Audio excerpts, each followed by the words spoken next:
শ্রীলঙ্কান জাতীয় ক্রিকেট দলের পূর্ণ মেয়াদে কোচের দায়িত্ব পেলেন দেশটির সাবেক তারকা ক্রিকেটার সনাথ জয়সুরিয়া। সাম্প্রতিক সময়ে কোচ হিসেবে তার অধীনে দলের পারফরমেন্সে অনেক উন্নতি হওয়ায় স্থায়ী কোচ হিসেবে 1996 বিশ্বকাপ জয়ী এই তারকাকেই বেছে নিল শ্রীলঙ্কান ক্রিকেট।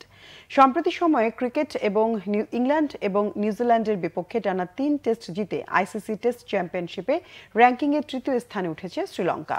শুধু তাই নয়, পরের দুটি হোম সিরিজে দক্ষিণ আফ্রিকা ও অস্ট্রেলিয়ার বিপক্ষে জয় পেলে টেস্ট চ্যাম্পিয়নশিপের ফাইনালেও খেলার সুযোগ আছে দেশটির।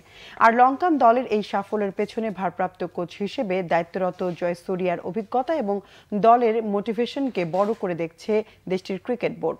এবছর টি-20 বিশ্বকাপে ইংলিশ কোচ ক্রিস সিলভারস্টোনের অধীনে ভরাডুবি ঘটেছিল দেশটির।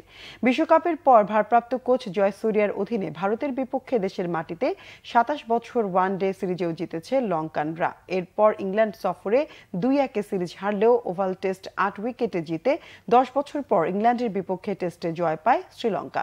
এরপর 15 বছর পর নিউজিল্যান্ডের বিপক্ষে টেস্ট সিরিজে জয়। সব মিলিয়ে কোচ হিসেবে 1996 বিশ্বকাপ জয়ী এই তারকার অধীনে দলের পারফরমেন্সে অনেক উন্নতি হয়। জয়সুরিয়ার উপরই আস্থা রাখছে দেশটির ক্রিকেট বোর্ড।